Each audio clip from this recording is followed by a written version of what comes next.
See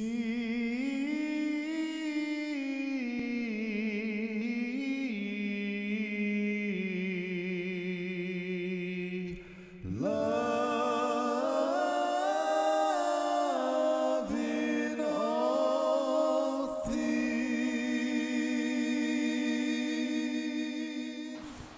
Hello everyone, this is Chrism, and I'm sitting outside my trailer here. And I'd like to invite you to continue the conversation we've been having about a Kundalini emergency, also known as a spiritual emergency. Some of the protocols, in addition to the locks that I mentioned in the last video, would be to stop all spiritual or energetic practice. In other words, some people do things in order to gain the Kundalini, and they'll do practices such as yoga or Tai Chi or martial arts or any of a number of spiritual and religious functions. With Kundalini, you don't need to do that anymore unless it directs you to do that. So for instance, I would suggest people not do yoga unless the Kundalini itself compels them to do it, i.e., you know, they're waking up in the yoga positions in the middle of the night in bed, or they're really driven to do the yoga, not from their ego, not from the you know, their years long, in some cases, practice of yoga. Don't do that. But if the Kundalini gives you an inspiration or a dream that the person remembers to do certain types of yoga, well then of course do those yogas, but otherwise don't, especially if the symptoms are coming on really strong and consistent. So sometimes people have found that praying by itself will cause severe stabbing head pain. So I'll suggest that you don't do prayers. You don't sit down and do your normal prayers like you have become accustomed to doing. In many ways, many levels of behavior modification need to be initiated.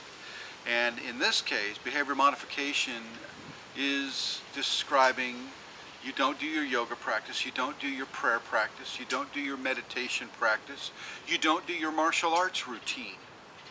Okay? You don't do anything that you may have done in order to achieve Kundalini awakening.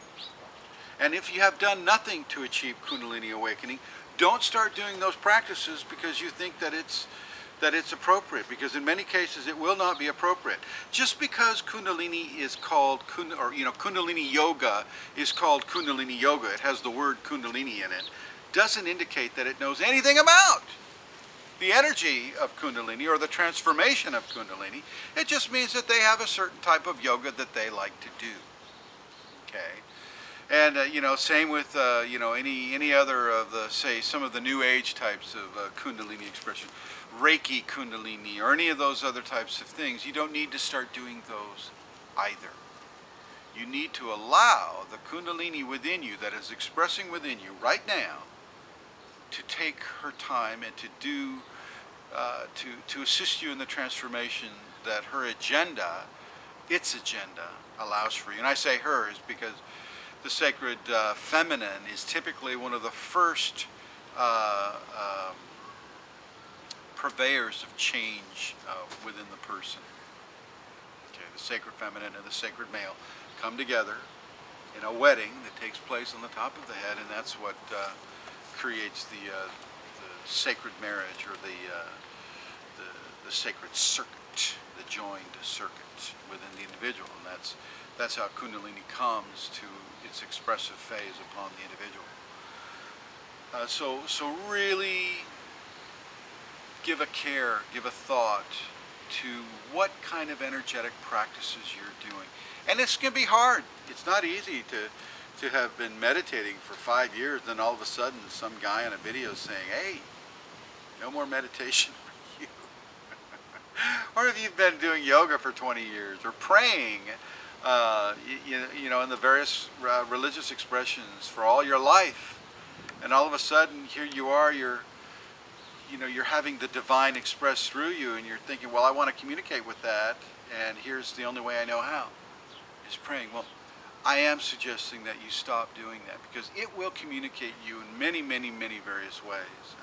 Through the dream life, through the phenomena, through visions, through clairaudience, hearing the instruction. There are many ways for it to communicate with you. And by the selection of the ways it communicates with you, can you determine the appropriate way you can communicate with it. However, the most appropriate way I've come to find out is just by talking to it. You know, just say, Kundalini, I'm having a hard time going to work and having these spontaneous movements. Could you please back off of these in the daytime while I'm at work, and I will give you plenty of time at night to work this transformation on me. I still have to make a living. I got a wife, I got kids, I got a mortgage to pay. Can we agree to do it this way? And it will do that. All of a sudden, you will have no kriyas or spontaneous body positions while you're at work. And many of the other phenomena will also stop at work. But come the nighttime, oh my gosh, you'll be put in all those various positions, you know, the spontaneous movements and all the other phenomena that come with them. And so you need to understand that, and you need to hold up your end of the deal. If you hold up your end of the deal, then this partnership can continue, and it will be to your benefit. If you for some reason just all of a sudden start going back on your part of the deal, the Kundalini will start coming back to you in the daytime. It is a conscious energy. Conscious means it knows, it thinks, it feels, it understands what you're doing. In many ways, we live our lives through the ego expression and the higher mental expression, without regard for the highest spiritual expression, which is just as much a part of our being. Kundalini comes through that and then infuses the other bodies of expression. So in a way, the Sanskriti people had it right. It is the Maha energy, i.e., it is the highest form of energy that comes through. It is the divine force. And it's always good to pay attention to the divine force as it expresses through you. Thanks for watching. See